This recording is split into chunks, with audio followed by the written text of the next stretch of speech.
नमस्कार दोस्तों, गंगोत्री पंडित चैनल में आप सभी का स्वागत है। हमारी आज की कहानी है जीवन की खुशी। आज नेहा जैसे ही अपनी नौकरी से घर वापस लौटी तो अपना बैग बिस्तर पे पटक कर सीधे रसोई घर में चली गई। काम करते करते आज फिर से वह गुस्से में भुनभुनाए जा रही थी। घर की बहू हूँ तो क्या हुआ, सारा काम करना मेरी ही जिम्मेदारी है।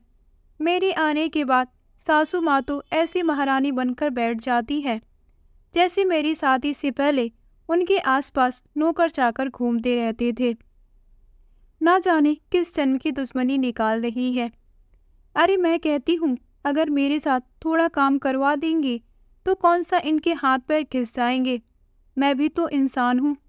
नौकरी से थकी हारी आती हूँ और उसके बाद रसोई के काम में जुट जाती हूँ। और सासू माँ को तो रामायण पढ़ने से फुर्सत ही नहीं, और कुछ नहीं सूझता तो सहेलियों के संग टहलने निकल जाती है। बड़बड़ाते हुए नेहा बर्तन धोने लगी और एक के बाद एक बर्तन जोर जोर से पटकने लगी। बहू के गुस्से का कारण अर्चना जी भली भांति जानती थी, परंतु वह भी आखिर कितनी देर तक काम करती। सुबह से लेकर शाम तक घर का सारा काम करते करते वह भी थक जाती थी, लेकिन शाम के समय वह केवल अपने लिए ही कुछ वक्त निकालती थी। दरअसल नेहा आज के जमाने की एक आधुनिक लड़की थी, पढ़ी लिखी भी अच्छी थी। उसका सपना था कि वह पढ़ लिख कर एक आत्मनिर्भर महिला बने। इसीलिए पढ़ाई लिखाई समाप्त होते ही उसने नौकरी के लिए आवेदन देना शुरू कर दिया। और जब अर्चना जी के बेटे अतुल के साथ उसका विवाह तय किया गया तो उसने यह बात सबके सामने साफ साफ जाहिर कर दी कि शादी के बाद अगर कहीं अच्छी नौकरी मिले तो कोई उसे नौकरी करने से मना नहीं करेगा। इस बात से अतुल को भी कोई परेशानी नहीं थी और ना ही सास ससुर को इससे कोई आपत्ति थी कि उसकी बहू नौकरी पेशे वाली है। बड़ी हंसी खुशी के साथ विवाह की सारी रस्में पूरी हुई और नेहा इस घर में बहू बनकर आ गई। अपनी नौकरी के लिए नेहा ने प्रयास जारी रखा था। अभी विवाह को 6 महीने हुए थे कि नेहा को एक अच्छी नौकरी मिल गई। नौकरी लगने से नेहा बहुत खुश थी, परंतु अर्चना जी ने सारे परिवार वालों के सामने एक बात स्पष्ट तौर पे कह दी कि मुझे बहू की नौकरी से कोई परेशानी नहीं है, लेकिन अब मैं पूरे घर का कार्यभार अकेले नहीं संभाल पाऊंगी, इसलिए बहू को घर के कामों में हाथ बटाना होगा। परिवार के सभी लोग अर्चना जी की इन बातों को सुनकर आश्चर्यचकित रह गए और नेहा को तो जैसे काटो तो खून नहीं।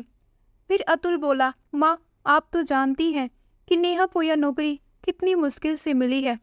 हमें आपसे यह उम्मीद नहीं थी। तो अर्चना जी ने कहा, बेटा मैं यह नहीं कहती कि घर का सारा काम बहू को ही करना होगा। मैं तो केवल इतना कहना चाहती हूँ कि मेरी अपनी भी कुछ सीमाएं हैं।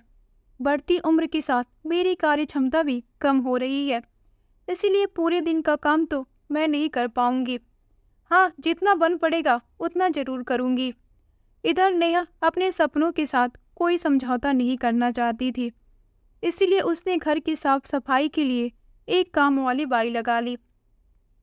लेकिन बहू की अनुपस्थिति में घर का बाकी का सारा काम उसकी सास अर्चना जी को ही संभालना पड़ता था।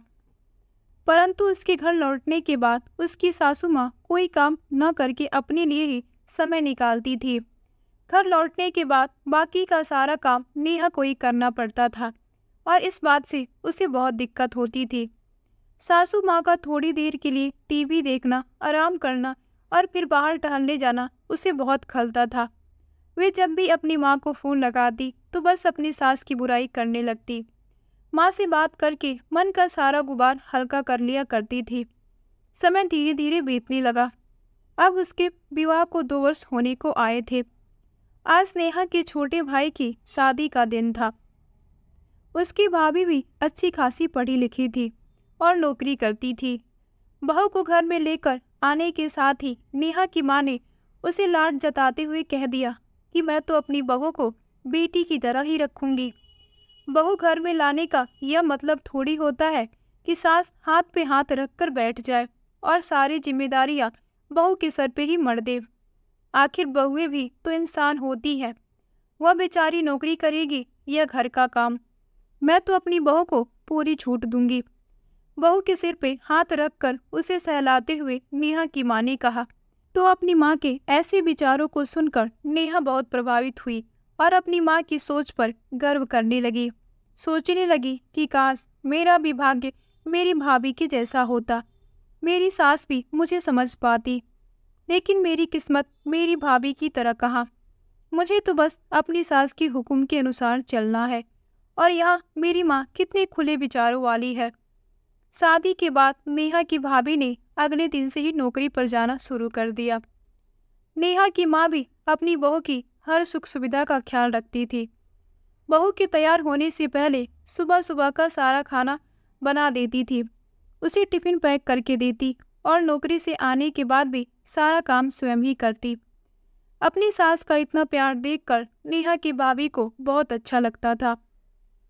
आए दिन अपनी सासू माँ से अपनी मनपसंद की चीजें बनवाती रहती थी और नेहा की माँ भी उसकी हर फरमाइश को बड़े प्यार से पूरा करती। कुछ दिन बड़ी खुशी से बीते, लेकिन धीरे धीरे समय का पासा पलटने लगा। दिन भर काम करते करते नेहा की माँ पूरी तरह थक कर टूट जाती थी और वही नेहा की भाभी को तो काम करने की कोई आदत ही नहीं थी। नेहा बहुत बार अपनी माँ को फ़ोन लगाती, लेकिन उसकी माँ हमेशा यही कहकर फ़ोन काट देती कि बेटी अभी बहुत काम है, मैं बाद में बात करूँगी। एक दिन नेहा की माँ जब घर का काम करके थक कर शाम को बिस्तर पर लेटी तो नेहा का फ़ोन आया।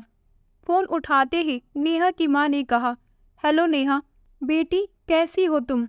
इतने दिनों बाद माँ से बात करने का मौका मिला तो नेहा फिर से अपनी मुसीबतों का पिटारा उठाकर बैठ गई। क्या बताऊँ माँ, थोड़ी देर पहले ही नौकरी से थकी हुई घर लौटी हूँ और अब घर का काम भी करना पड़ेगा। आप तो भाभी को पूरा आराम करवाती हो, लेकिन मेरी सासू माँ को तो देखो। मेरी नौकरी से घर लौटने की देरी थी कि तैयार होकर यह कहकर चली गई कि मुझे ब्यूटी पार्लर जाना है। अब इस उम्र में उन्हें सजने संवरने का नशा चढ़ा है। इतना ही समय था इनके पास तो रात का खाना ही बना लेती, मुझे ही कुछ आराम मिल जाता। अच्छा माँ, आप तो अब मुझसे बात ही नहीं करती। भाभी को इतना प्यार देते देते कहीं अपनी बेटी को भुला तो नहीं दिया? नेहा के इतना कहने की देरी थी कि उसकी माँ की आंखों से आंसू बह निकले और वो फूट फूट कर रोने लगी। माँ की रोने की आवाज़ सुनकर नेहा का कलेजा कांप उठा। क्या हुआ माँ, तुम रो क्यों रही हो? क्या भाभी से कोई बात हुई? घबराते हुए नेहा बोली। फिर उसकी माँ ने कहा, बेटी मैंने तो तेरी भाभी को हमेशा अपनी बेटी की तरह ही माना था।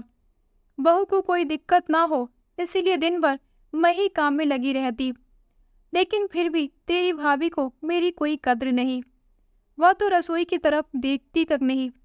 मुझे तो ऐसा लगता है कि मैं बस इस घर में एक काम वाली बाई बनकर रह गई हूँ। हर काम के लिए वह तो बस मुझ पर ही हुक्म चलाती है, खुद तो एक गिलास पानी भी उठाकर नहीं पीती।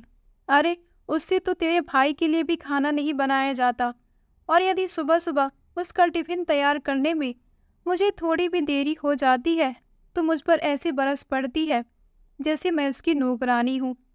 मुझे तो समझ नहीं आता कि मैं क्या करूँ। अपनी माँ की यह बात सुनकर नेहा स्तंभ सी रह गई। फिर उसकी माँ बोली, लेकिन बिटिया इस सब में गलती मेरी ही है। तेरे पापा ने मुझे कितनी बार कहा था कि मुझे बहू को उसकी जिम्मेदारियों का एहसास करवाना चाहिए। लाड प्यार में इतनी छूट भी नहीं होनी चाहिए कि बाद में पछताना पड़े। नेहा बेटी, आज मुझे एहसास हो रहा है कि तेरी सासू माँ ने सारी जिम्मेदारियाँ अपने सिर पे ना लेकर बहुत अच्छा काम किया था। घर का काम मिल बांट कर करने का उनका फैसला बिल्कुल सही था। भले ही वह तुम्हें बुरी लगती हो, लेकिन यह बात भी बिल्कुल सही है कि इंसान को अपने लिए भी थोड़ा सा समय चाहिए होता है। अगर मैंने भी तेरी सास की तरह समझदारी से काम लिया होता तो आज मेरी यह हालत ना होती। मैं भी उनकी तरह आत्मसम्मान से जी रही होती और उम्र के इस पड़ाव में जीवन का आनंद ले रही होती। माँ की बातें सुनते सुनते नेहा की आंखों से आंसू बह निकले। अपनी माँ की हालत के बारे में सोच सोचकर उसका कलेजा फटा जा रहा था। कांपते हाथों से उसने फ़ोन रख दिया और जैसे ही कमरे से बाहर निकलने लगी तो देखा उसके ससुर जी हॉल में ही बैठे थे। उसी समय उसकी सासू माँ ब्यूटी पार्लर से वापस आई तो ससुर जी चुटकी लेते हुए बोले, अरे भाग्यवान, तुम्हारी उम्र हो चुकी है और अब इस उम्र में तुम्हें ब्यूटी पार्लर जाने की क्या सूझी। तभी अर्चना जी हंसते हुए बोली, अरे आपको कैसे पता चला कि मैं ब्यूटी पार्लर गई थी? अच्छा, क्या मैं नहीं जानता कि तुम्हारे बालों की सफ़ेदी अचानक कहाँ गायब हो गई? अच्छा, एक बात तो बताइए अर्चना जी, बुढ़ापे में सच समझ कर क्या करेंगी? फिर अर्चना जी मुस्कुराते हुए बोली, अजी, मेरा दिल किया तो चली गई ब्यूटी पार्लर। जानते हैं, सजने संवरने का शौक तो मुझे पहले भी था, लेकिन सारी उम्र घर की जिम्मेदारियों में ही उलझ कर निकल गई। अच्छा, तो बुढ़ापे में अब आप अपने शौक को पूरा करने चली हैं? उनके पति ने फिर से उन्हें चिढ़ाते हुए कहा। तो अर्चना जी बोली, किसने कहा कि बुढ़ापे में अपने शौक पूरे नहीं किए जा सकते? अरे यही सोच तो बदलने की आवश्यकता है।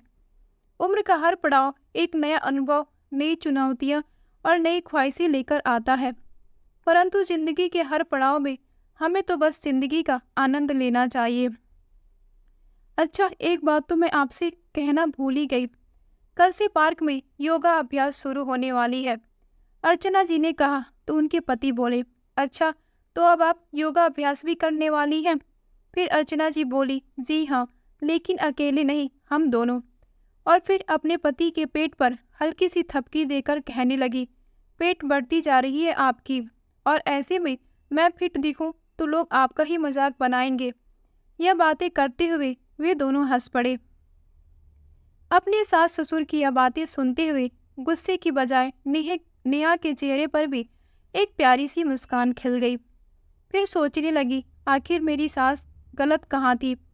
शादी के बाद एक औरत को घर की जिम्मेदारियों और बच्चों से समय ही कहाँ मिल पाता है, और यदि अब वे अपनी किसी शौक या आदत को समय देना चाहती है तो इसमें बुराई नहीं है।